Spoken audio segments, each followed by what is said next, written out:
Crown rump length బేబీలో normally మనం scan చేసేటప్పుడు baby length ఎంత ఉంది, బేబీ హెడ్ సైజ్ ఎంత ఉంది, న్యూకల్ థిక్నెస్ ఎంత ఉంది, ఇవన్నీ మెజర్ చేస్తూ ఉంటాం మనం. సో కొంతమంది పేషెంట్స్ ఏం అడిగారంటే బేబీ క్రౌన్ రంప్ లెంత్, ఆ లెంత్ని బట్టి మేలా ఫీమేలా తెలుసుకోవచ్చా, లేదా స్కాన్లో ఏదైనా సైన్స్ వల్ల మనం మేలా ఫీమేలా తెలుసుకోవచ్చా అని అన్నట్టు అడిగారనమాట. జనరలీ ఇండియాలో పీసీపీఎన్డిటీ యాక్ట్ అనేది చాలా స్ట్రిక్ట్గా ఇట్స్ గెటింగ్ ఫాలోడ్. సో ఈ యాక్ట్ ఉన్నంత కాలము డాక్టర్ జెండర్ రివీల్ చేసిన, కపుల్ కానీ పేషెంట్ కానీ జెండర్ ఏంటి తెలుసుకోవడానికి ప్రయత్నం చేసిన, దే హ్యావ్ దానికి పనిష్మెంట్ ఉంటుందన్నమాట. So they have jail for that and they have some money compensation for that. So ఇవన్నీ ఉంటాయి. సో దీనికోసమని జెండర్ రివీల్ అనే ఇండియాలో డిస్కషన్ అసలు రాదు. అండ్ స్కాన్లో మనము ఫస్ట్ సిఆర్ఎల్ చూసేది బేబీ గ్రోత్ ఎలా ఉంది దానికోసం మెయిన్గా చెక్ చేస్తామే తప్ప not for any other reasons. So first period miss అయిన తర్వాత నుంచి ఎవ్రీ వీక్ 6th వీక్లో ఎంత సిఆర్ఎల్ ఉండాలి, 7th వీక్లో ఎంత ఉండాలి, సో ఇవన్నీ మనం మెజర్ చేస్తే ఆ బేబీ ఉన్నంత వీక్స్ కరెక్ట్గా ఉందా, లేదా ఉండాల్సిన దానికంటే చిన్నగా ఉందా, ఆర్ గ్రోత్ బిగ్ ఉందా, ఇవన్నీ దీనివల్ల తెలుస్తాయి. అండ్ ఎర్లీ వీక్స్లో అంటే ఇమ్మీడియట్గా మిస్ అయిన పీరియడ్ మిస్ అవ్వగానే 1 వీక్లో 10 డేస్లో స్కాన్ తీసుకుంటే, ఎర్లీ ప్రెగ్నెన్సీ స్కాన్ తీసుకుంటే మన ఎగ్జాక్ట్ డెలివరీ డేట్ తెలుసుకోవడానికి చాలా ఉపయోగపడుతుంది అనమాట. సో ఈ క్రౌన్ రంప్ లెంత్ ఇది ఎట్లా మెజర్ చేస్తారంటే బేబీ హెడ్, ఈ top point of the head నుంచి ఆల్మోస్ట్ బేబీ బటక్ వరకు, బికాస్ బేబీ ఆల్మోస్ట్ బెండ్ అయ్యే ఉంటుంది లోపల ఉన్నంతకాలం, స్ట్రైట్గా ఇట్లా నిలబడి ఉండదు అనమాట. So from the head to the buttock baby length measure చేసి, క్రౌన్ టు రంప్ అంటే హెడ్ టు బటక్ లెంత్ వరకు మెజర్ చేసి, ఇది ఓకే 6 వీక్స్కి కరెస్పాండ్ అవుతుందా, బేబీ 7 వీక్స్కి కరెస్పాండ్ అవుతుందా. సో బేబీ ఏజ్ మనం ఇచ్చేది ఈ సిఆర్ఎల్ని బట్టి. సో జనరల్లీ సిఆర్ఎల్తో గ్రోత్ మాత్రమే మనం తెలుసుకుంటాం. సపోజ్ 6 వీక్స్ ఉండాల్సిన బేబీ 5 వీక్సే చూపిస్తోందండి, దట్ మీన్స్ ఐదర్ తన పీరియడ్ డేట్ కరెక్టా లేదా ఫస్ట్ అది తెలుసుకోవాలి. If she's giving wrong dates, తను రాంగ్ డేట్ చెప్పింది, నాకు పీరియడ్ ఇప్పుడు మిస్ అయింది అని చెప్పి మనం క్యాల్కులేట్ చేస్తాం. అలా కాకుండా తనకి ఇర్రెగ్యులర్ పీరియడ్స్ ఉన్నాయనుకోండి, సో కరెక్ట్గా వీక్స్ కరెస్పాండింగ్ అవ్వదు. సో ఇలాంటి వాళ్ళలో కూడా క్రౌన్ రంప్ లెంత్ ఎర్లీగా మెజర్ చేస్తే మీ డెలివరీ డేట్ కరెక్ట్గా వస్తుంది అనమాట.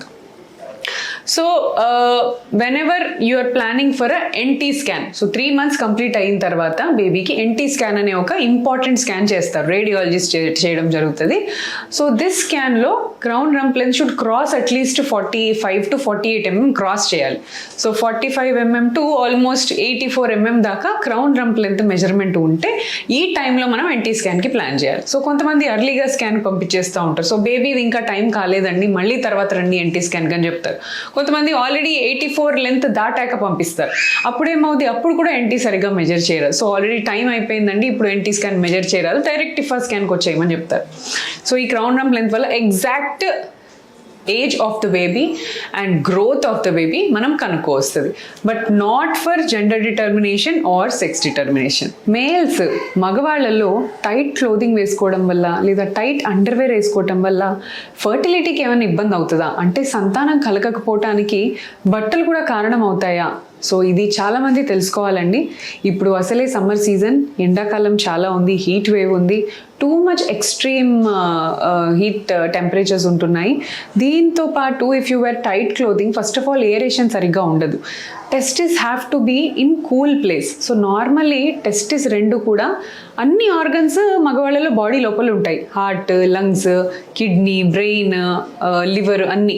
బట్ టెస్టిస్ మాత్రం they stay outside the body, ఎందుకంటే ఈవెన్ బాడీ టెంపరేచర్లో ఉన్న వేడి కూడా టెస్టిస్ తట్టుకోలేవన్నమాట.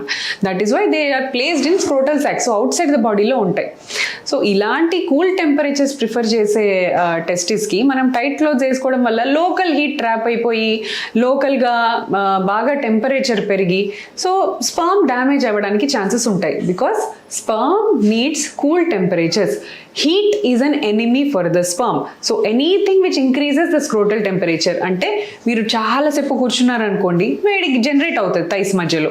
సో ఆర్ ల్యాప్టాప్ మీ మీద పెట్టుకున్నారు, దానివల్ల హీట్ జనరేట్ అవుతుంది. Your riding a bike for long time, then heat generate అవుతుంది. Drivers, lorry drivers, bus drivers కంటిన్యూస్గా దెల్ బీ డ్రైవింగ్. సో వాళ్ళు కూర్చునే ఉంటారు, దాంతోపాటు డ్రైవింగ్, ఆ ఇంజన్ అవన్నీ. So they'll have lot of raised total temperatures and వీళ్ళకి very high chance of sperm damage కలిగే అవకాశం ఉంటుంది. సో అందుకనే సమ్మర్స్లో we prefer loose clothing for men, అంటే cotton boxers type, like shorts type ఇట్లాంటివి వేసుకోమని చెప్తాం. బికాస్ దాంతో ఏరేషన్ బాగుంటుంది, అలానే హీట్ కూడా మంచిగా రిఫ్లెక్ట్ అయిపోతూ ఉంటుంది. అండ్ లైట్ వెయిట్ క్లోత్స్ వేసుకోండి, జీన్స్ లాగా అట్లా థిక్ క్లాత్ కాకుండా వెరీ లైట్ వెయిట్ అండ్ మంచి వెంటిలేషన్ ప్రొవైడ్ చేసే 100% cotton clothes or cotton briefs ఇట్లాంటివి ప్రిఫర్ చేస్తే మీ స్పర్మ్ డ్యామేజ్ కూడా మనం అవాయిడ్ చేయొచ్చు అనమాట. సో మేల్సే కాకుండా ఈవెన్ ఫీమేల్స్ కూడా in summers there is lot of sweating, చాలా స్వెట్టింగ్ వస్తుంది. సో ప్యాంటీస్ వేసుకున్నప్పుడు చాలా స్వెట్టింగ్ వచ్చి ఆ లోకల్ ఏరియాలో మాయిశ్చర్ అంతా కలెక్ట్ అయిపోయి white discharge problems, infections, urinary infection రావటము, ఇచ్చింగ్ అవ్వటము ఇవన్నీ వస్తూ ఉంటాయి అన్నమాట. సో ఇది ఎట్లా ప్రివెంట్ అవుతుంది?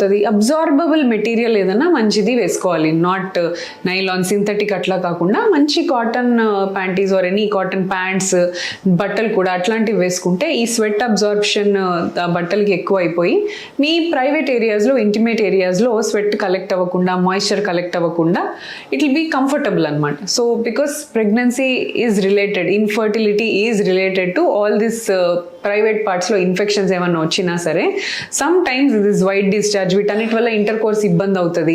అన్హైజీనిక్ కండిషన్స్లో ఉంటారు. సో అన్హైజీనిక్ కండిషన్స్లో ఉన్నప్పుడు ఈ ఇన్ఫెక్షన్ స్ప్రెడ్ అవుతూ ఉంటాయి. Infection can spread from vagina to the uterus to the tubes. So severe కండిషన్స్లో ట్యూబ్స్ ఇవన్నీ ఎఫెక్ట్ అయ్యే ఛాన్స్ ఉంటుంది అనమాట. సో ఎనీ స్లైట్ ఇన్ఫెక్షన్ ఉన్నా సరే వెంటనే డాక్టర్కి ఇన్ఫార్మ్ చేయాలి. అండ్ ఈ సమ్మర్ అయ్యేంత వరకు try wearing cotton clothes. So this is the main take home point from this video. Thank you.